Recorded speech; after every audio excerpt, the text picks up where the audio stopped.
This is the ultimate Plex Client Showdown of 2021. That's right, it may have took me 4 months to get this done, but it's finally here. So in today's video, let's dive into what the best 2021 Plex client is that you can buy.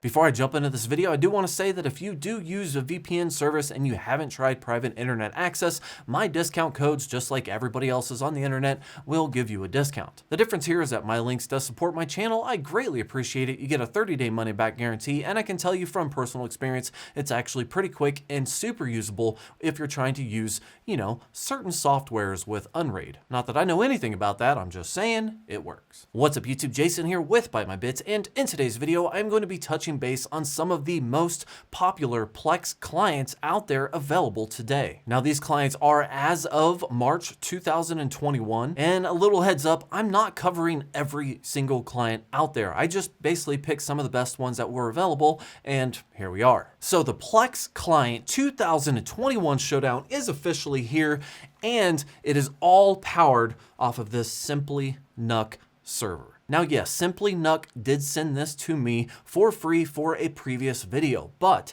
because, as embarrassing as it is to say, it is faster than my main server and loaded with SSDs and pretty much just an all-in-one freaking rockstar Plex server, I ended up using this thing to do all of my testing because it's faster than my server. I will link to this thing in the description down below if you guys want to check it out. It is just one of those things that's like you just buy it and it works and it's super fast and it's hard to ignore. You spend a little money on it, but holy crap, it's just fast. And of course, I am part of a monthly sponsorship through Plex, so thank you, Plex, for sponsoring my channel. With all that out of the way, let's get right into the testing parameters or the files that I'm going to be using today to test all of these magnificent Plex clients. In today's test, I'm checking out the latest and greatest Apple TV, the new version of the NVIDIA Shield Pro that has a little bit of a different remote, and I totally love it, but also more powerful, the Roku 4K Ultra, the new Chromecast that doesn't actually need you to cast anything to it. It just has kind of everything built in, so I'm testing it this time. The biggest thing that Amazon has to offer, which is the Fire Cube. Now, they have a lot of different flavors of Fire TVs out there. There's just this regular Fire TV, the Fire TV Cube, the Fire TV Stick, but I decided to just test the Cube. I wanted the best that they had to offer, and that was the Cube. And due to popular demand, I checked out the My Box, which it's MI Box. I'm just gonna say My Box. If it's Me Box, my bad, but I'm saying My Box. And because somebody randomly recommended it, a TiVo 4K streaming, I did not know this was a thing, but it is apparently a thing, so it is in today's video. It's super budget. Now, a lot of my test files will be linked in the description down below. They're primarily going to be like jellyfish, different bitrate files that range anywhere from 10 megabits per second all the way up to 400 megabits per second, both in 1080 and 4K variations, and H.264 and H.265. Again, links in the description if you want to test these files on your own servers. Also used an IMAX demo trailer. I think it's for the Avengers. Super high quality, high resolution, got all the it's just a really beefy file. I used Adobe Vision test video file. Again, links in the description. I found a set of Atmos surround sound files online that I also used for my testing today. And of course, I went to the tried and true Back to the Future, except for this time, I also have Back to the Future in 4K with surround sound.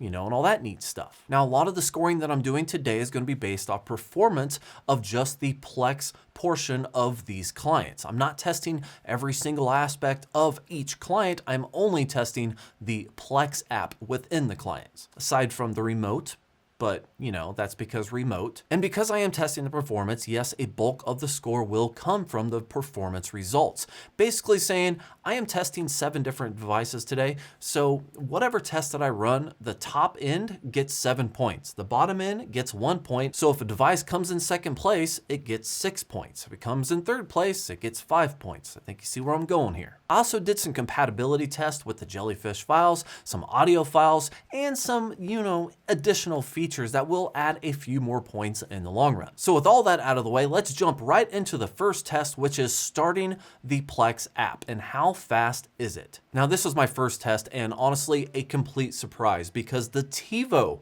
Streambox came in first place, starting Plex in a mere 4.16 seconds. Holy bananas. Right behind it was the Shield at 4.28 seconds and the Apple at 4.36 seconds. I really just did not expect TiVo to really put up any kind of fight anywhere, but you know, hey, right out the gate, good going, TiVo. Now the Mi Box, a super budget, and I really never wanted to test it before, but people said I should, came in dead last. 24 seconds. 24. It was painful. So now that I am into Plex, I'm moving on to my second performance testing measurement, which is scrolling through movie posters. When you're trying to find something to watch, this to me is one of the most important things. How fast can you scroll? How fast do the poster arts load? And you know, is it gonna be jumping around or glitchy or just kind of wigging out on you? And bring on my second kind of sort of surprise, because holy crap, the Apple TV absolutely dominated every single client here, like by a lot. The way I measured this was from the beginning of the movie list, which is about 550 movies that I put on this little NUC server, all the way down to the bottom. How long did it take to get down? And the Apple TV did it in 7.57 seconds. Holy crap, it was just smooth as, I don't know, a baby's butt? Like what's smoother than a baby's butt? Wait, I don't even know if you can say baby butt. Like, I'm sure somebody's offended by that. The runner-up was the NVIDIA Shield. I kind of sort of hoped that the NVIDIA Shield would be first place, but instead it got 17 seconds to get all the way to the bottom of the movie list. However, the worst performer here was the TiVo, and I can tell you it was just absolutely terrible, and I never want to experience that again in my life. Like 0 out of 10, do not recommend. 50 seconds. I mean, you got the Apple, right? 7 seconds, 7.5 seconds to get to the bottom. The TiVo, 50 seconds. Wow. Okay, so I found the movie that I want to watch, and let's say I want to watch a 4K movie. These following tests are all about how fast can I load the 4K file as a direct play, not as a transcoding stream. Yes, the NUC is powerful, it's got super beefy like hardware acceleration built into it, it's got a 10th gen and all that, but I don't need that. Instead, I'm relying on the SSDs. That storage is quick, and it's going to allow me, hopefully, to load the movies as fast as possible. So I'm using the 4K Back to the Future file, and I decided, because of the way the testing was going and the way the movie starts and the way the clients sometimes start and then pause before the, it was kind of weird. So I decided to test all the way into the very end of the Back to the Future logo loads. Even though this heavily inflated the loading times, this allowed me to gauge an accurate loading time for each individual client. And with all that said, the NVIDIA Shield came in first place with 33.28 seconds load time. Coming up in second place is the Apple TV at 37 seconds, and carrying up the rear is the Google Chromecast at 44.5 seconds. Which honestly is something to note. I mean, that's only a 10 seconds difference between the top of the line, like most expensive device you can buy, to almost the cheapest device you could buy. You know, the TiVo surprisingly loaded it faster than the Chromecast did, and the TiVo is cheaper. But hey, scrolling through your movies, that's one thing. Starting a 4K video file, that's another thing. But you know what really counts? Fast forwarding through a movie file. Yeah, that's kind of important too. So for my next test, because it was somewhat difficult to measure logically, I kind of had to eyeball things, but as always, I will put this on your screen so you can kind of sort of judge for yourself. Basically, what I wanted to do was skip back and forth in a movie with a 4K video file. Now, bear in mind that some of these clients have Ethernet, some of them only have Wi-Fi. However, I did test 2 out of 3 of the devices that have Ethernet with Wi-Fi to see if there was any difference, and there was not. They all acted the same. So during my testing, I had the NVIDIA Shield running off of Wi-Fi, I had the Apple TV running off of Ethernet, and I had the Roku running off of Ethernet. And based off just me eyeballing the results here, the Apple TV and the NVIDIA Shield were kind of neck and neck for number 1. But I had to give it to Apple because it was just a little bit smoother, a little bit more responsive, a little bit quicker when I fast forwarded in the movie. The NVIDIA Shield did have a little bit longer of a delay, which forced me to switch it over to Ethernet, which is why I said it didn't make a difference, because I switched it over to Ethernet and it did not make a difference. But I kind of wanted NVIDIA Shield to win, so I had to switch it. I know, I'm trying to be impartial here, but I really like the NVIDIA Shield. But still, Apple took the win here with the NVIDIA Shield coming in second. And here's where things kind of get dicey, because I had to label everything 1 through 7. I had to give each client their own little place, but it was extremely hard to get third place because the Roku, the Cube, and the Chromecast all kind of sucked equally. You know, there's just very minor differences, you know, that made me pick which one was above the other. But I really just wanted to give them all third place or fifth place. But since I am scoring this, that's obviously not fair. I glued my eyes to the screen and I try to pick out anything that would put one in front of the other. So what we have is Roku in third, the Cube, the Fire Cube in fourth, and the Chromecast in fifth. Now the MyBox got 6 and the TiVo got 7, but again, they were both so terrible. I feel like they should have got zeros or at least tied for 7th. You know, maybe split a point. I don't know, but still, scoring system is a scoring system, and the MyBox just barely screeched ahead, like just barely. Now, if you are keeping track from just these tests, right now, the Apple TV and the NVIDIA Shield are tied with 25 points. The Amazon Fire TV Cube has 16, the Roku has 15. Surprisingly, somehow, the TiVo has 13, the Chromecast has 10, and the MyBox is sitting at the bottom with 8 points. I really thought that TiVo thing was going to be at the bottom, but you know, hey, that's what these tests are for. Now, to read off these test results, I'm going to be using my phone just because I took pictures of the graph that I made. Basically, the way I'm scoring this is that for everything that the device can do, it gets a single point. If every single device can do said thing, then nobody gets a point. You'll see why here in a second. But for my first round of test, I wanted to talk about the remotes and go through some of the features of the remotes. Like for example, having lights. Out of all my tests, the Shield TV was the only one that had lights on it. I know that I didn't realize that in my last video. Thank you, hundreds of people who told me it did. I had the setting off, don't know why, but I figured it out.